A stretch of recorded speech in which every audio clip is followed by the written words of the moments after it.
श्री कृष्ण अपनी शैया पर गहरी निद्रा में हैं। अचानक श्री कृष्ण नींद में बेचैन होते हैं। उनके होंठ कांपते हैं। राधे, राधे, कहाँ हो तुम राधे? ये सुनकर रुक्मिणी चौंक जाती है। उन्होंने अपने स्वामी के मुख से हजारों नाम सुने थे, भक्तों के, ऋषियों के, अपनी रानियों के, पर यह नाम इतना अपना, इतना गहरा, इतना दर्द भरा था कि रुक्मिणी का हृदय कांप गया। मेरी राधा। रुक्मिणी की आंखों में आंसू भर आते हैं। ये ईर्ष्या के आंसू नहीं थे, बल्कि एक गहरी जिज्ञासा और अपने पति के उस अनदेखे स्वरूप को न समझ पाने की पीड़ा के थे। वह सोचने लगती है, कौन है यह राधा जिनका नाम द्वारका के राजा को आज भी एक साधारण प्रेमी की तरह तड़पा रहा है?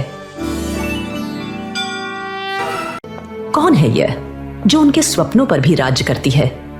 महारानी रुक्मिणी, जो स्वयं मां लक्ष्मी का अवतार थीं, उस एक नाम के आगे स्वयं को अधूरा महसूस करने लगीं। उन्होंने पहली बार जाना कि उनके पति के हृदय का एक कोना ऐसा भी है जहां किसी और का अखंड साम्राज्य है। यह प्रश्न केवल उनका नहीं था, यह द्वारका की हर रानी का प्रश्न बन गया। इसी प्रश्न का उत्तर जानने हम सब माता रोहिणी के पास गए थे। माँ, हमें सत्य बताइए, ये राधा कौन है जिनका नाम प्रभु नींद में भी नहीं भूल पाते? हमें वृंदावन की वो अनकही कहानियां सुननी है। नहीं रुक्मिणी, तुम नहीं जानती तुम क्या मांग रही हो। वो कथाएं साधारण नहीं है। वो प्रेम का ऐसा नशा है कि सुनने वाला सुध बुध खो बैठता है। वो कहानियां प्रेम की वो पराकाष्ठा है जहां भक्त और भगवान का भेद मिट जाता है। तो इसमें डर कैसा माँ? डर ये है सत्यभामा कि यदि मेरे कान्हा ने उन लीलाओं को फिर से सुन लिया, यदि उसे वृंदावन की गोपियों का और विशेषकर राधा का निश्चल प्रेम याद आ गया, तो वो इस राजपाट, इस द्वारका, इन मर्यादाओं को एक क्षण में त्याग देगा। वो फिर से वही माखन चोर, वही ग्वाला बन जाएगा। क्या तुम सब तैयार हो अपने द्वारकाधीश को खोने के लिए? बोलो। सभी रानियां चुप हो जाती हैं। उनके चेहरे पर डर साफ दिखाई देता है, लेकिन रुक्मिणी आगे बढ़ती है। माँ, हम अपने स्वामी को खोने से नहीं डरते, हम उन्हें अधूरा जानने से डरते हैं। हम उनके उस स्वरूप को भी पूजना चाहते हैं जो प्रेम में सुध बुध खो देता है। हम उस राधा को जानना चाहते हैं जिसने हमारे प्रभु को इतना प्रेम दिया कि वो आज भी उनके ऋणी हैं। कृपा करके हमें सुनाइए, हम वचन देते हैं ये कथा कृष्ण और बलराम भैया तक नहीं पहुंचेगी। माता रोहिणी की आंखों में आंसू आ जाते हैं। वह रुक्मिणी के प्रेम और समझ को देखकर द्रवित हो जाती हैं। ठीक है पुत्री, जैसी तुम्हारी इच्छा। सुभद्रा। जी माँ। बेटी, मैं अंदर कक्ष में रानियों को वृंदावन की कथा सुनाऊंगी। तुम बाहर द्वार पर पहरा दो। ध्यान रहे तुम्हारे दोनों भाई कृष्ण और बलराम किसी भी हालत में अंदर न आने पाएं। आप चिंता ना करें माँ, मैं यहाँ से परिंदे को भी पर नहीं मारने दूंगी। उसी समय गलियारे के दूसरे छोर से श्री कृष्ण और बलराम बातें करते हुए आते हैं। वे राजकाज की किसी गंभीर चर्चा में व्यस्त हैं। कान्हा, कलिंग के दूत से हमें और सख्ती से बात करनी होगी। उनकी नीयत मुझे ठीक नहीं लग रही। आप सही कह रहे हैं दाऊ, हमें एक। श्री कृष्ण अचानक रुक जाते हैं। उनकी नाक कुछ सूंघती है। उनके चेहरे का भाव बदल जाता है। वह एक दिव्य सुगंध और भाव को महसूस कर रहे हैं।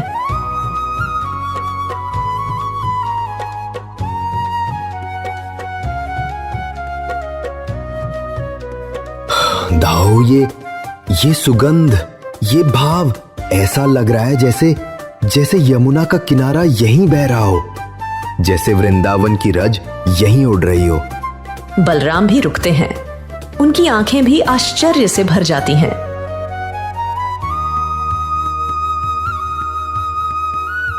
हाँ कान्हा, ये तो वही प्रेम की मादकता है, वही माधुर्य है। लेकिन द्वारका में ये कैसे संभव है?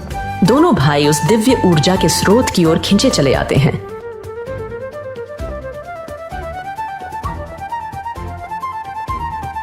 वे उसी बंद दरवाजे के पास पहुंचते हैं जहां सुभद्रा पहरा दे रही है। भैया, आप दोनों यहाँ? नहीं, आप अंदर नहीं जा सकते, माँ ने मना किया है।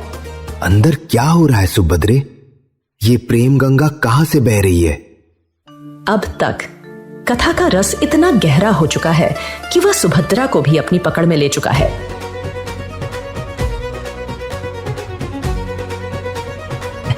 वह उन्हें रोकने की कोशिश करती है, पर उसके अपने हाथ पैर ढीले पड़ रहे हैं। उसकी आंखें भी भाव से भर रही हैं। भैया, माँ राधा रानी की कथा सुना रही हैं। राधा नाम सुनते ही श्री कृष्ण और बलराम जैसे पत्थर के हो जाते हैं। वे एक तक दरवाजे को देखने लगते हैं। सुभद्रा का प्रतिरोध पूरी तरह समाप्त हो जाता है। तीनों भाई बहन दरवाजे से सटकर खड़े हो जाते हैं और अंदर चल रही कथा को सुनने लगते हैं। और फिर इतिहास की सबसे अद्भुत घटना घटी। माता रोहिणी अंदर वृंदावन का वर्णन कर रही थी।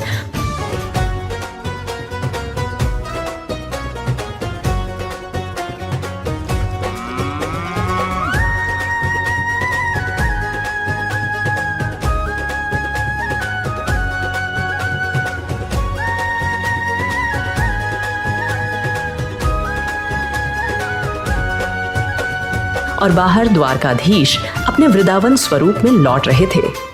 कथा का प्रेम रस इतना तीव्र था, परमानंद की उस अवस्था में उनके हाथ और पांव जो संसार के कार्य करते थे, वो सिकुड़कर कमल की पंखुड़ियों की तरह गोल हो गए।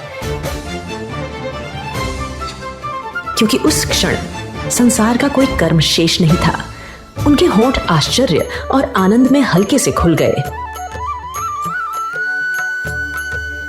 और उनकी आंखें प्रेम और विस्मय में इतनी बड़ी और स्थिर हो गईं, जैसे वे इस लोक को नहीं बल्कि सीधे वृंदावन के उस दिव्य दृश्य को देख रही हों।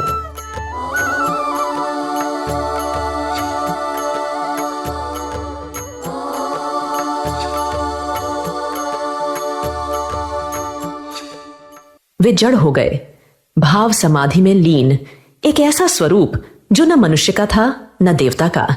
वो केवल शुद्ध भाव का स्वरूप था। तीनों अपने प्रसिद्ध जगन्नाथ स्वरूप में बदल जाते हैं। बड़े बड़े नेत्र, सिकुड़े हुए हाथ पैर, एक स्थिर दिव्य मुस्कान।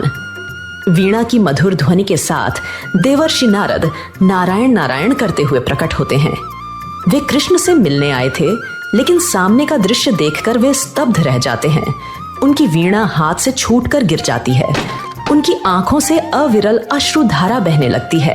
नारायण नारायण, हे प्रभु, यह आपका कैसा अद्भुत, अकल्पनीय, अवर्णनीय स्वरूप है। मैंने आपको आपके हर अवतार में देखा है, मत्स्य, कूर्म, राम, कृष्ण, पर यह स्वरूप, यह तो सभी स्वरूपों का सार है। यह तो प्रेम की मूर्ति है, यह तो भक्ति की परिभाषा है। नारद भगवान के उस रूप के सामने घुटनों के बल बैठ जाते हैं। प्रभु, आज मुझ अकिंचन पर आपने यह कृपा की, मुझे अपने सबसे गोपनीय, सबसे दुर्लभ, भावमय स्वरूप के दर्शन दिए। लेकिन मेरे प्रभु, आपके भक्त तो करोड़ों हैं।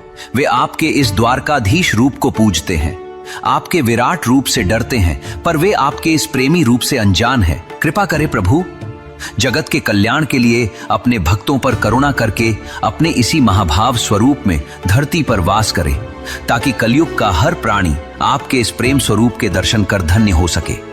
श्री कृष्ण, जो अब भी उसी जगन्नाथ स्वरूप में हैं, उनकी आंखों से करुणा बरसती है। एक गहरी, दिव्य, गूंजती हुई आवाज पूरे ब्रह्मांड में फैल जाती है। तथास्तु देवर्षि, आपकी इच्छा पूर्ण होगी। कलयुग में मैं, मेरा भाई बलभद्र और मेरी बहन सुभद्रा इसी भाव स्वरूप में पूरी क्षेत्र में जगन्नाथ के नाम से निवास करेंगे। जो भी हमारे इस अधूरे दिखने वाले पर प्रेम से परिपूर्ण स्वरूप के दर्शन करेगा, वह सांसारिक बंधनों से मुक्त हो जाएगा। रुक्मिणी और अन्य रानियां जो अब तक बाहर आ चुकी हैं, यह दृश्य देखकर अवाक रह जाती हैं। वे समझ जाती हैं कि राधा कौन है। राधा कोई व्यक्ति नहीं, बल्कि प्रेम की वह अवस्था है जो भगवान को भी भगवान नहीं रहने देती। तो चलिए पिछली कथा के विजेताओं को बधाई देते हुए देखते हैं आज का सवाल क्या है। प्रश्न: वृंदावन की कथा कौन सुना रही थी? ए. रुक्मिणी, बी. नारद, सी. माता रोहिणी, डी. देवकी। सही उत्तर नीचे कमेंट करें। और बनिए क्विज चैंपियन। हो सकता है अगली कथा में लिया जाए आपका नाम। अगर आपको भी लगता है कि भगवान हर रूप में हमारे साथ होते हैं तो वीडियो को अभी लाइक करके कमेंट में लिखिए जय जगन्नाथ।